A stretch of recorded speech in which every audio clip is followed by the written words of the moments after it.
Hello again. There's light. You can see us. Natural light. Yes, there's a lot coming this side, which is why I probably look a bit blurry, but hopefully that will go down. So we saw Long Title movie. We did. Just bear with us 20 minutes while we say the title. The Guernsey Literary and Potato Pure Pie Society. That. There we go. So there you go, blog me. I remember the title. You got it right. It's good. What did you think? So cute. It was really charming. So cute. Oh, yeah, proper nice sort of little indie British. So cute. British. Yeah. Just cute and just, just lovely. And the audience were really cute as well. Yeah. Couple of old ladies. Yeah. There was like a couple of ladies behind, sort of behind us here, like towards the end when they sort of said the thing. I was like, oh, yeah. But otherwise, we didn't really hear anything. No. Well, there was someone breathing loud. Yeah, there was. I thought someone might have fallen asleep or something. I was going to turn around and say hello. Rude. Yeah, but yeah. Oh, it's so cute. But I knew that old people would be in this film because it's that sort of. You think I walk in and I'm going to look up and just see loads of old people, and I was right. But it was fine. That was good. Old people. I like an old crowd. Sometimes it's better just not to have like teenagers or small children in the cinema. No, especially not that. Yeah, not in that sort of film, no. I mean, it was a 12A, but I don't know. Yeah. Maybe because some of the subject matter's a bit heavy. Yeah, the subject matter's a bit heavy, and it's not really something kids would necessarily say. Oh yeah, Yeah. Forget Avengers. Let's go and see the Guernsey Literary and Potato Pure Pie Society. Mother. Actually, you would say that. I would say that. Yeah. In fact, I did. That's why we're here. I'm not mother. Apart from the mother bit. That we saw the trailer like literally once with Ghost Stories. Yeah, that's right. Yeah. And we thought that looked cute. Yeah. And then we saw it like listing a couple of times when we were deciding what to do. And then we're like, all right, then, because after Avengers we decided that we wanted to watch it. Not necessarily another intense film, but we did give it a couple of weeks, and then we saw Rampage yesterday. So it was like we thought we'd give it enough time between crazy movies. Yeah. But no, this was really. You talk. I'm hungry. Time. Yes, it was a very charming film. It was very fun. So, I mean, apart from Penelope Wilton and It Crowd Lady, was there anyone else in it? It was really, probably like from TV that I don't watch, but nobody that I recognise instantly. No. Good cast though. Although no, the guy who plays Sydney. I'm sure he's from something. I have seen him in something. Yeah. But I couldn't say what it is. Yeah. I've seen him in something. I'm sure I have. So yes, a lovely British cast of lovely British people. Yeah. What is IT lady's name? Catherine Parkinson. Oh, that's her. Okay. Yeah. Because I don't watch It Crowd, so I don't. Oh, okay, yeah. Yeah, Catherine with a K. Parkinson also with a K. Welcome to Spelling for Beginners. We're your host. Adam with an A. I'll stop now. Well, to be fair, not everyone knows how to spell Pemberton, so. That's true. Yeah. I thought it reminds me of that joke when Clarkson had the who do you call it people from Dragon's Den. Oh, and it's like, and I've been practicing. It's but was it Bethesda and then was it Jones? Like hanging there, sort of mocking the easy to say name. Yeah, that's right. Yeah. How do you pronounce it again? Yeah. So bare bones, non-spoilery. It's a really charming movie about formerly occupied Guernsey. I mean, literally, it opens in 1941 and then it cuts to 1946, and then it's basically the story that's everything in between. Yeah, pretty much. Is the gist. And I mean, I was, because I said to you before that himself had heard of it. Yes. Honestly, I think he'd enjoy the hell out of it. I think so. Yeah. If you're interested in like history, British art history, and especially war history, and people's stories. I mean, obviously, the theatres of war and that can be quite fascinating, but the actual human stories, then that's definitely. And that's one thing that this film wasn't short on. The human story. Human stories and I don't know if it's necessarily a film. I mean, I would say everyone should watch it because it's a very sweet, charming movie about charming people and their stories and what happens to them. But I'm not sure. I would say absolutely everyone should go watch this. I mean, yeah, if you want to watch it, go watch it. I highly recommend it. But if you're not sure it's your kind of movie, especially if you... But then I can't imagine what sort of traumas it could bring up. But no, but yeah, I know what you mean though. If you're going to watch the trailer and you're going to think like we thought, oh, that looks really cute, that's like something we would enjoy, then go and see it. But if you watch the trailer and you either think definitely not, or if you're unsure but you think no, it's not really for me, then it probably won't be. Yeah. Which is fine. But overall, you'd recommend it. I would. I would recommend it as well. Yeah, definitely. It was very sweet. Yeah. And like I will say very well actually. There's 2 child actors. One is like as actually said repeatedly, she's only 4. Although the actress herself might be a tiny bit older. Yeah, possibly. I think hopefully a little bit. And the boy was about 11. About that sort of age, yeah. And they were perfectly charming and sweet and did well with what they had. I mean, the boy had more lines.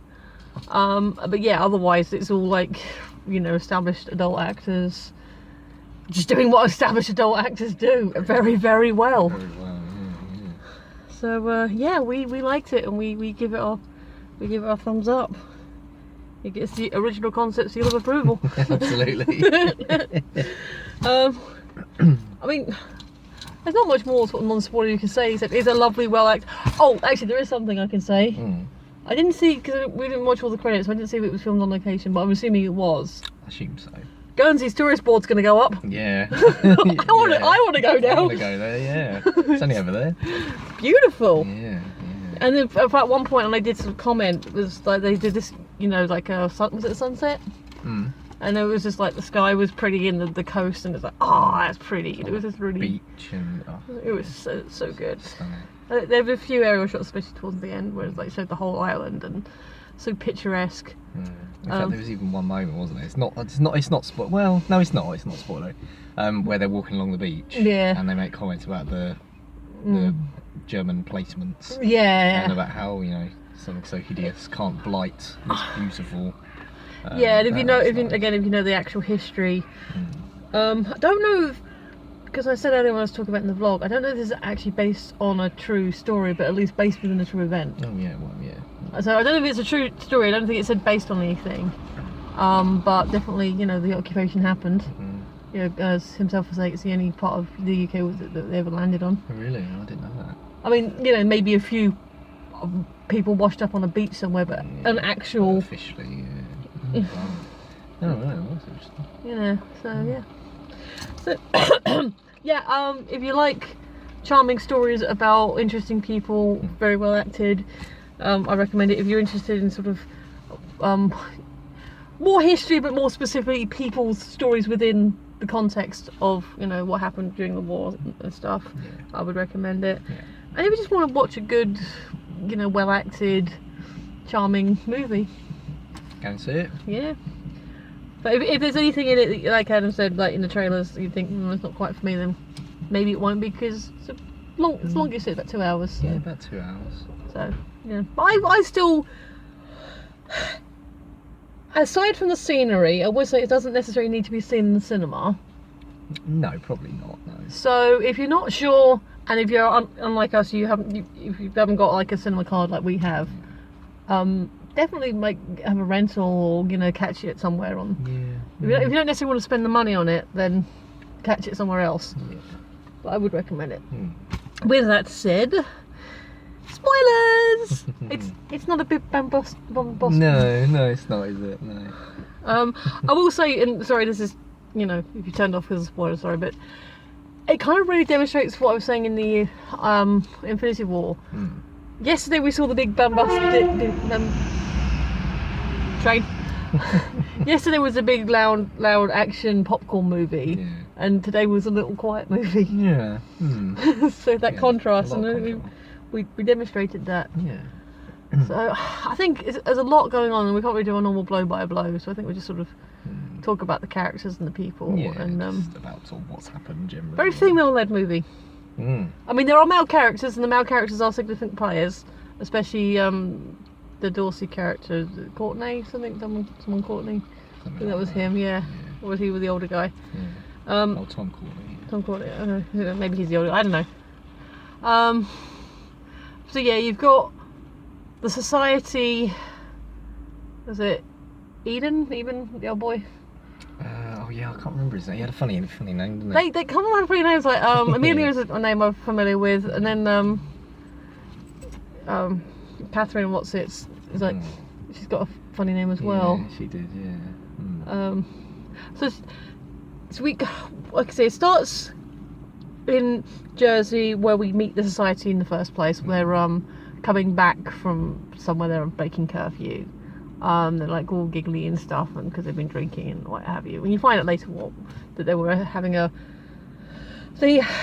the Germans came, because Dorsey's a pig farmer, they basically just stole his pigs. Left him with potatoes. Left him with potatoes. You grow potatoes now. And so they discover that Amelia's been raising this pig, and they basically cook it. they have this pig, which I mean, delicious. It looked good, but that was a very big sow, and it was that the ribeye? It looked like there wasn't really a lot to it, was it? I don't know, unless that was what they cooked for dinner. I don't know if they somehow preserved some of the other meats or did something else with her. It just seems like they were waste. I don't think they would have wasted it, but they didn't sort of weren't more explicit about why. No, I think what? they were probably just going for the visual. Yeah. Wow. And it worked. Yeah, it did. It looked really good. So they invite some people over, and they realise, oh wait, no, it's not just the food we've been hungry for, being isolated from the mainland. It's each other we kind of isolated ourselves from. So initially they call themselves the society as a cover for the German guards that they sort of bump into. Yeah. Because Elizabeth sort of makes up on the fly. Yeah, they obviously need to explain why they're all together. Yeah, and then they make a society. They raid one of the bookshops, and steal some books. And one of the books that Dorsey finds has our main heroine's address in it. So so that's how they sort of come together. They have one scene where they're doing their first book meet, and there's a soldier with them. He falls asleep, and then after that they don't have anyone else with them, so they just they're kind of, I guess, left to their devices. Yeah, the Nazis probably thought it was a bit too boring, so didn't even bother getting someone to sit with them again, which is quite funny. So then we meet our main heroine, Juliet, who's an author, and she's meeting with her publisher, Sue Sidney, and so she's kind of doing a book thing, and so she got her book tour. They're looking at apartments, a really nice place actually, but she kind of has a trauma flashback, because I think I guess PTSD affects everyone, including not just soldiers, but we're becoming very backlit. Might have to put the engine on, I think, and get some lighting. Get some light on. So Dorsey decides, hello. Dorsey writes to her and says, hey, listen, this is kind of weird, but I found your address in this book, and make sure they'll read it. And come on, thank you. It's copyright.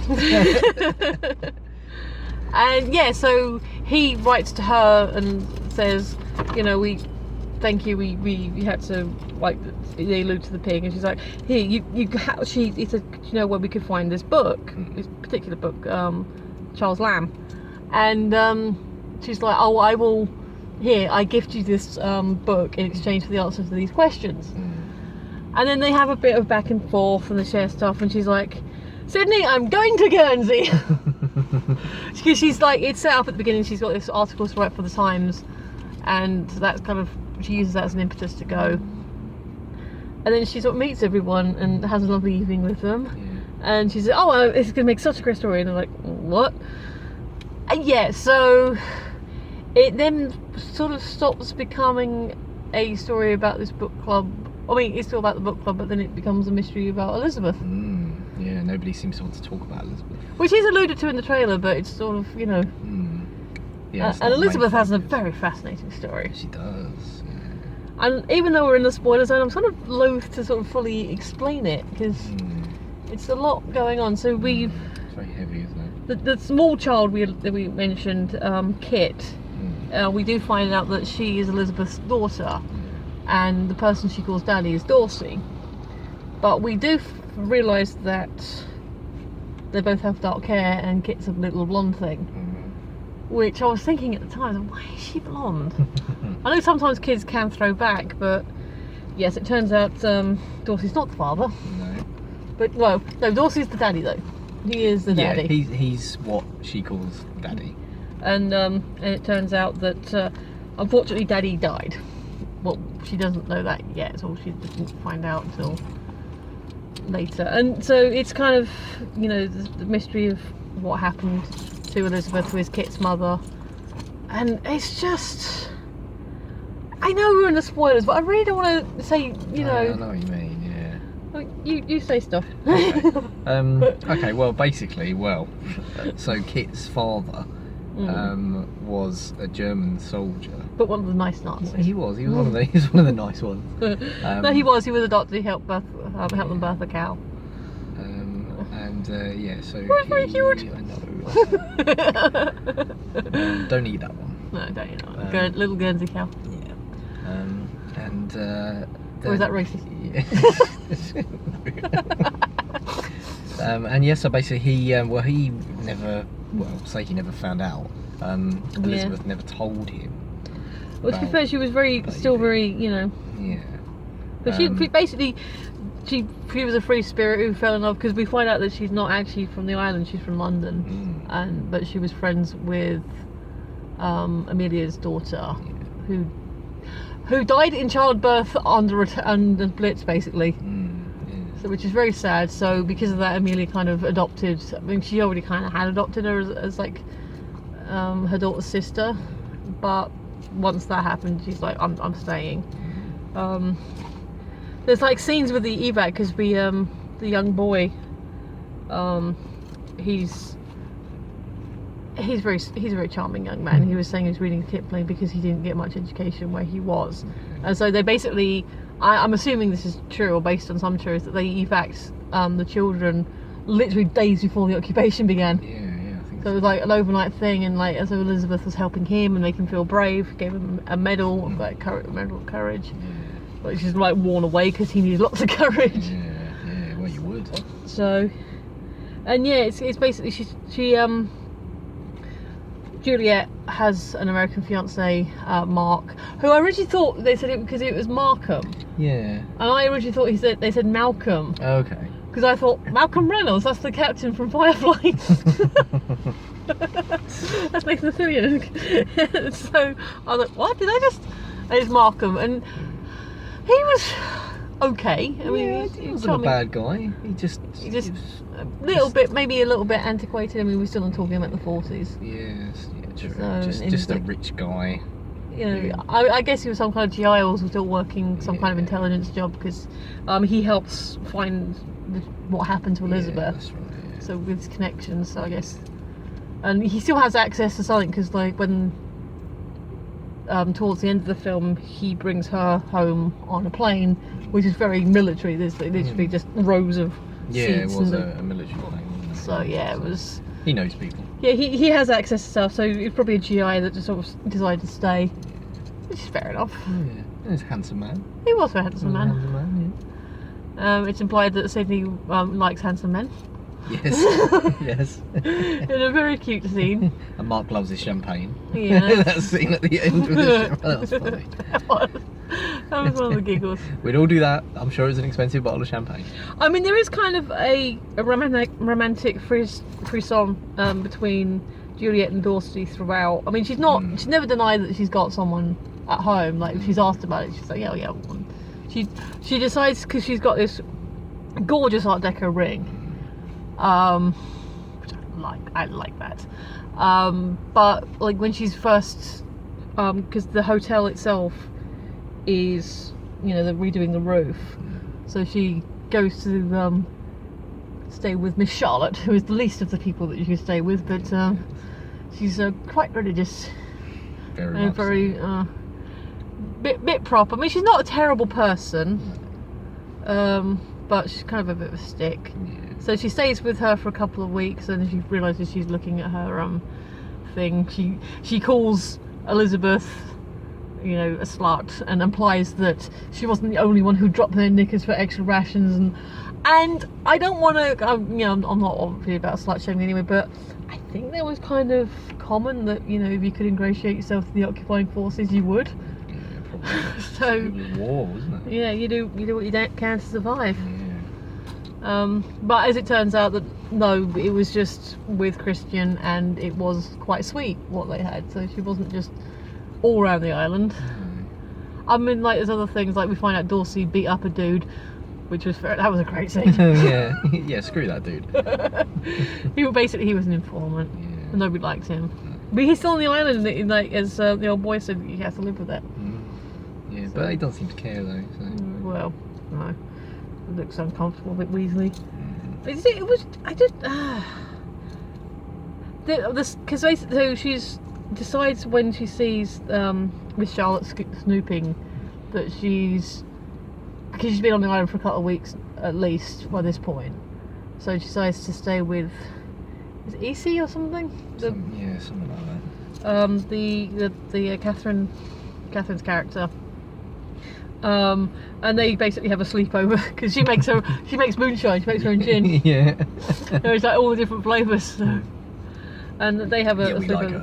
like her. Oh yeah, they do. They have a sleepover because what I was going to say, relating to Juliet having that trauma flashback, is that she does seem very uncertain and unsure, and like she seems to have a lot of anxiety, whether or not it's an actual shell shock or something else.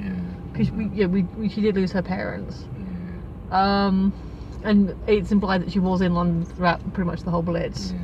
So yeah, he would be. But when she's on the island, you know, she became a lot more relaxed and confident, more at home. Yeah, it was really kind of natural evolution, and I didn't sort of fully realise it until Mark came back onto the island, and you know, when she went back to London, she was very kind of anxious and started being all a bit shy in herself. Yeah, no, sorry, just to add, I mean, obviously what you were saying as well, when she was viewing the properties in London, and she said, she said no to it, and they left, they were walking away, and she looked back and said, what did he say? He said, oh, it's a wonderful home. Yeah. And she said, I'm sure it is, but not mine. Not mine. Yeah, it's just like little bits like that. Yeah. But she had a feeling of guilt because like all the other people lost their homes because she's living in a bed set with three suitcases. Yeah. So that was happening. It's you know, we find out that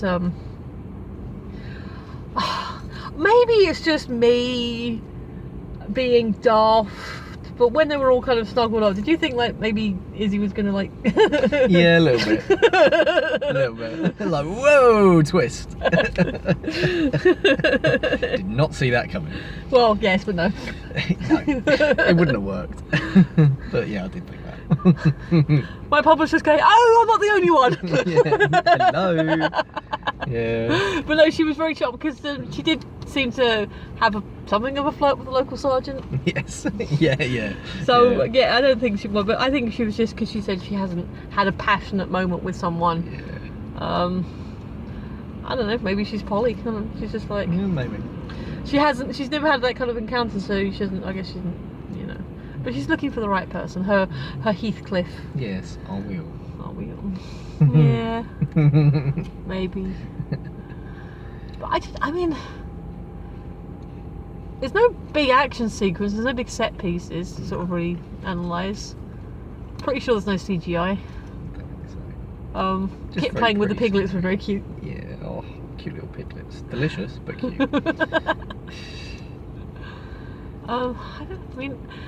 It's a good movie. It's just warming, isn't it? I mean, I guess the biggest twist is that is Kit's parentage. Well, I suppose the biggest, is the reveal of what ultimately happened to Elizabeth, which I don't really want to discuss. No. But so all we know is she's off the island, and that Dorsey's raising Kit. We do find out why she got arrested. Because saying about those observation towers, and she was saying about how could you build some feels so something and say, well, the Germans didn't build them, we didn't build them. They have like a slave army of like Russian and Polish and all these, and you see them and they're all like almost skeletal. They kind of like, and he's like, as they're being marched along the thing, he's like throwing potatoes and food or something at them just to give them something. And like he was saying, well, we nearly starved to death. They actually did. Which is like, whoa, and that's probably what got it the 12A. Yeah, I think so. Because that's some dark stuff. It's a dark topic. But it's a story that needs to be told. Yeah. But it's very, I mean, there's a lot of sweet, charming moments. Like I said, the kids were really, really cute. Not precocious or anything. Which is, nice. Beautiful scenery.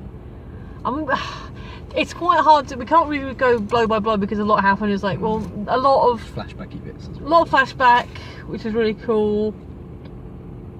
One thing I would say, two things. Did you notice Amelia was wearing a brooch that actually said Elizabeth on it? No, I didn't. Yeah, in that sort of first scene after the when they're first talking after the first meeting. Oh, that's nice. Yeah, I noticed that, and then like obviously she becomes friends with them. But yeah, so we obviously see Elizabeth in flashbacks, and Juliet is doing a lot of research to find out what happened, and she decides to make the story. She's still got the idea of the story in her head. She decides to make the story less about the society as a group of people, but more about the occupation, in general, and like with this human angle. But she is looking through archival photos. But I think it's not until Kit shows her, this is Mummy loves me very much, that she knows for definite what Elizabeth looks like. Right, yeah. Yeah, because I don't think she really would have done, would she, otherwise? No. So we're seeing Elizabeth in the flashbacks, but she's got no visual. No. So, I mean, it's just a really, it's like, I don't know if meandering's the right word, but, it's going... It does play like an investigation. She's talking to each person's giving her a different piece of the story, and they sort of all eventually open up a bit more to us, some more easily than others. Like when she's talking to Izzy, she's like, oh, it's not my story to tell, stuff like that. So she finally gets out of Amelia after, I guess, spending enough time on the island. I think she must have been there at least a month.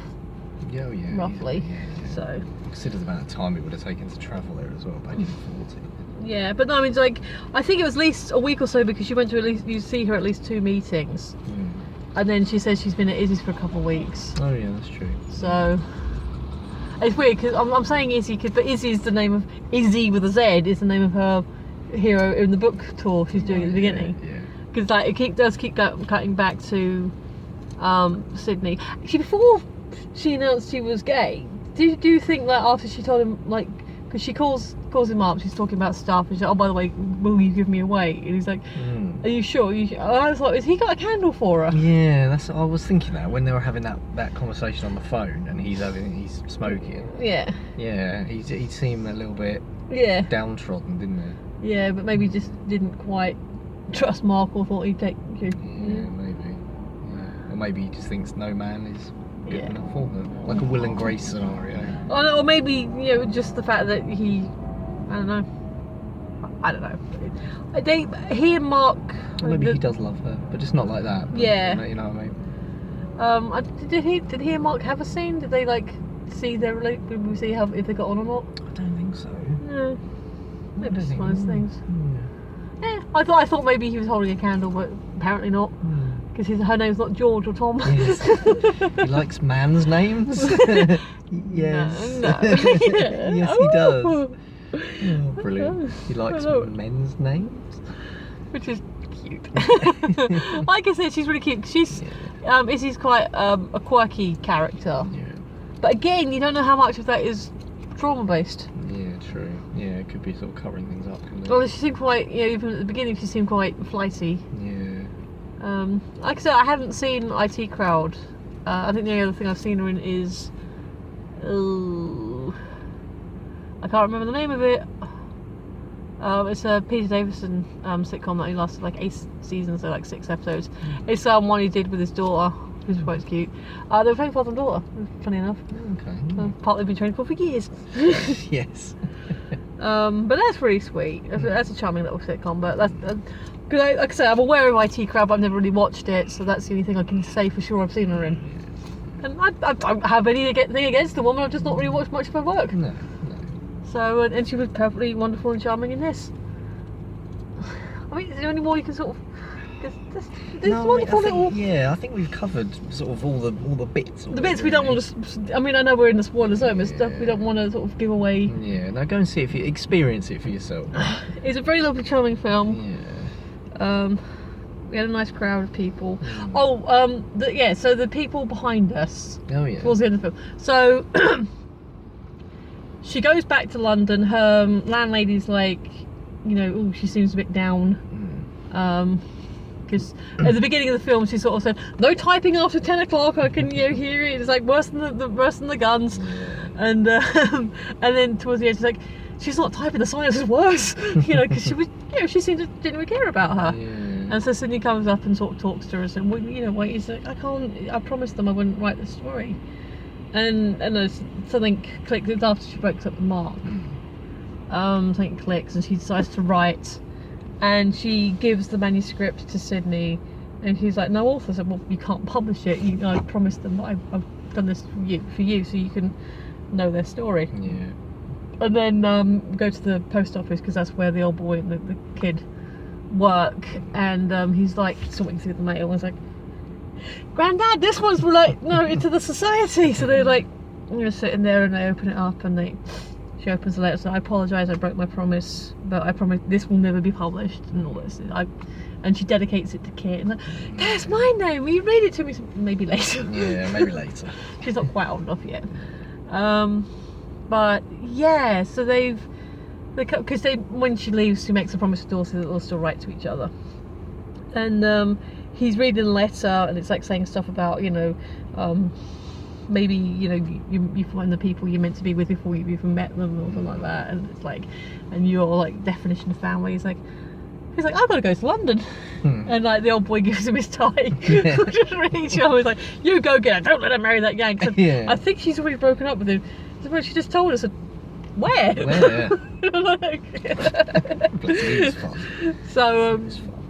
So he's on the boat coming to England, and she's obviously getting to the boat to go to Guernsey. And there's a thing where he's coming off, he's coming out on the side exit, so she's going up the gantry. Because she's saying to Sydney in his office, do I still have somebody? No, darling, you're rich. She's like, oh, okay, there's a property I want, but I've got to make sure it's still available. Yes, so he's coming off, she's getting on, and this lady behind us is like, oh no, why don't they see each other? Yeah. They're properly getting into it. And that's aside from your giggle and the heavy breathing, that was the only really everything. I think I heard someone sort of mumbling a little bit about something else, but I couldn't really break down. But that was just like, oh no, they see each other. They do. It's not. They do a cliche version where they don't just run into each other's arms. They go like, hi. Yeah. That was like cute. hello. It's and then they have the talk, and then she proposes to him. Yeah, that was really, I'm in love with you. I just thought I might as well ask. He's like, yes. All right then. And then they sort of cut to in the village, back, presumably on the island, and she's coming out with some tea or something, and he's reading Kit from Midsummer Night's Dream, which is it's one of my favourite Shakespeare's actually. Can't say I've read it actually. I've not read it, but I've seen a couple of productions of it. It's one of the comedies. Oh, okay. So yeah, it's a good one. So yeah, and then there's kind of a very, I guess you could describe it as somewhat twee. There's a sort of, they see that they are now married. Yeah. And it's a little bit sort of dreamlike, isn't it? Yeah, which I think is why they probly picked Midsummer Nights. Yeah. Because it's the Charles Lamb does Shakespeare. Oh yeah. Book that he originally asked for. Yes. So that was quite a nice book ending. And then the credits are cute. Yeah. It's this audio of them in one of their meetings. Or possibly a couple of meetings. Yeah. And just sort of reading things and chatting and analysing. It's so cute. Especially at the end with the kit. Yeah. She's reading when now I'm 6. Oh, I'm assuming it's now I'm 6. It sounded like not Kip. Well, I think now I'm 6 is Kip. I'm maybe getting my Kipling and my Milne mixed up. Okay. My initial instinct it was one of the poems for Christopher Robin rather than Kipling, but Kipling the name check. Yeah, that's true. Yeah, So, but it was a poem about being 6. So I don't know if that's implying that now she is 6, literally, and she's like joining the science and reading. Because yeah, maybe. Yeah, because that wasn't necessarily a part of it as such. She wasn't reading. Yeah. She was too young to be reading with them, really. But didn't the boy have a scene where he was reading? Yeah, he was reading. Yeah. So yeah, but no, it's a really sweet movie. I'm really glad we. Yeah, I'm glad we did it. Because it was definitely on our list, but we don't always necessarily go 2 nights in a row. No. But I'm glad we did this now. Yeah, I am. Yeah. So yeah, not as long as rambly as they normally are, but No, it's good though. I think we did that one justice. We've got time to talk about the trailers. Oh god, I don't remember them. We actually came in literally as they were thinking these trailers are suitable for this movie. Good timing. Adrift. Yes, which looks it looks like Anxiety the movie. It does. That's what Sarah tends to call movies like that. Imagine seeing that in 4DX. Oh, with the water and the moving and all. No. That looks good. It looks but okay. I don't know necessarily based on a true story, so I'm assuming they got out okay. Yeah. It's gonna end all right, isn't it? It's not gonna end with him just dying. Yeah, I will say like Penelope Wilson definitely bought it in certain scenes. Yeah, she was good. Yeah, of course. There was. Oh, good God! I did try and make note of everything because there was a lot of there was a lot of Studio Canal because this was Studio Canal, so there's a couple of other Studio Canal ones. Oh yeah, there was Book Club. Oh yeah. Which I jokingly referred to this film as Book Club to you in a text. Oh right, yeah. Before I realised, there's another film called Book Club. Actual film called Book Club. Which looks charming as all hell. It does. It's like old Hollywood ladies, the movie. Mary Steen, but people haven't seen it for a while. Like Mary Steen's version, Diane Keaton. Yeah, Diane Keaton. Candice Candice Bergen, Bergen, like, Jane Fonda. Yeah, it's like an amazing cast. Yeah. And they're basically the plot is they're kind of stuff is happening in their lives. They kind of past what they feel is their prime, and they've got this book club, and one of them brings out, we should read 50 Shades. Yes. It's got to be sponsored by it. I mean, my God, even just the trailer was full of it. It's like, yes, but if you've actually read that book, and I've not been able to get through the first few chapters. I haven't even tried. There was one line that I'm kind of intrigued by where they said that I've kind of looked into the society, so like, hopefully she's getting the right information then, because if you know anything about BDSM society, they don't like 50 Shades of Grey. Oh right, okay. They think it's very dangerous, and they're kind of like using this as the, not a solution, but it sort of. It sparks something in them, so I guess I can't really, if it works for you, it works for you. But I said this to you, my problem with this is, one, have they actually read the book? But two, had it come out when the books had first come out, or before the trilogy, the movies had come out, maybe. But there is so much backlash there, though. It's such a hated book series that some people would just not go and see it just because it's in. I mean, I'm kind of curious. It looks charming as all hell. It does, it does look cute, and I'm sure I'm sure it's a good film. Yeah, I'm sure the acting's there and everything. But it's just like, really? I mean, I'm just trying to think. Is there another racy book that isn't a classic? Like, because Lady Chatterley's Love is supposed to be quite risque, but it's a book they would have been quite familiar with already. Yeah, that's true. Yeah. So I'm just trying to think. Is there another? I don't really think there is. I think it's a bit of a. Yeah. I mean, there are a few other, BDSM type, enslavement sort of, books that have come out since. Or there seems to be a big flux of them. I don't know if they were like the Sylvia Day books. I haven't read them, but I just keep seeing her name quite a lot on those types of books. Oh right, yeah. And there seem to be a lot of them, so I don't know if it's because there's a phenomenon for it, like when the vampire movies sort of came out. Like you catch the wave at just the right moment, and your previous publication can sort of be ridden on top and then becomes to prominence again. So I'm wondering if like these Sylvia Day books already existed and then sort of got boosted up again, like people came away, because there seem to be a lot of them very quickly. Yeah, possibly.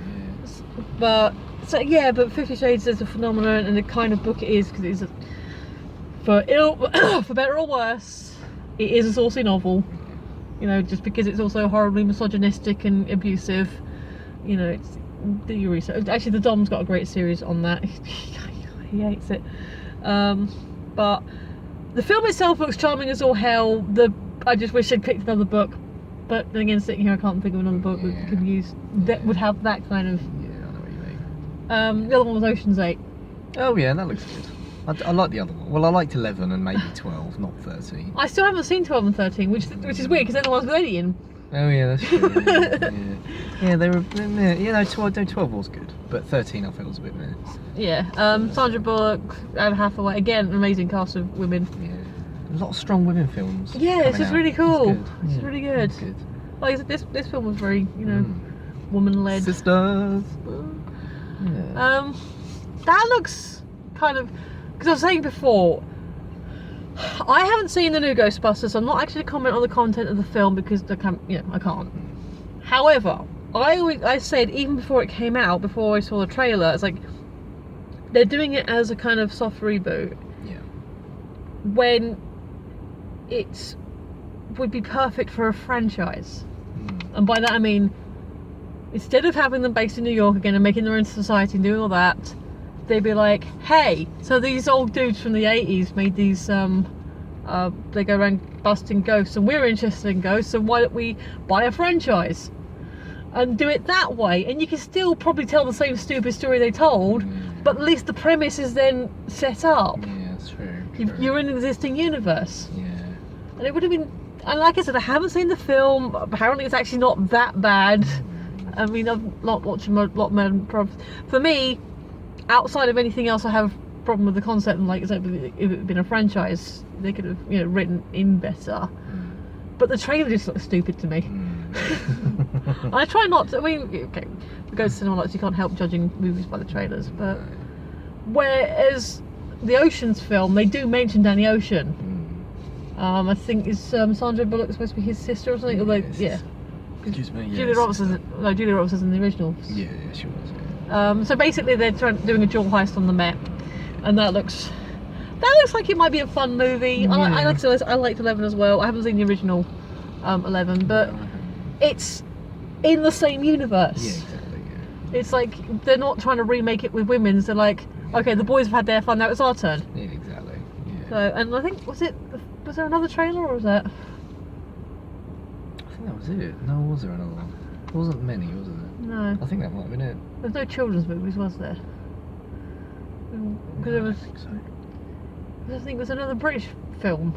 Because it was a Studio Canal. What was that Studio Canal? Was that the book club? I can't remember. I can't remember what ones we've talked about now. Book club, Oceans. Adrift. Maybe that was Studio Canal one, I don't know. Yeah, maybe. I'm sure there was another British movie though, because they're all American films we've talked about. I'm sure they trailered a British movie. I don't know. There probably was. Possibly, but we're not good. We need to write these down. Yeah, I know, yeah. Remember, we will next time. But yeah, but in conclusion, ladles and jelly spoons, we recommend Guernsey Society. Etc. It's a very charming movie, very well acted, beautifully shot. If you're not sure you're gonna like it necessarily, and I think you probably will, but I would recommend it in the cinema because it is the beautiful cinematography. But if you haven't got cars like we have, or you haven't, your budget's a bit tighter, then it's perfectly serviceable on TV. Like a Sunday afternoon film or something. Yeah, I'd say so. Yeah. So watch it, but don't necessarily pay for it if if you've got other priorities. Yeah. But yeah, that's pretty much our thoughts on things. Yeah. So thank you for watching. Thank you very much. I've been Michelle. Here's been Adam. And we will see you next time. Bye bye.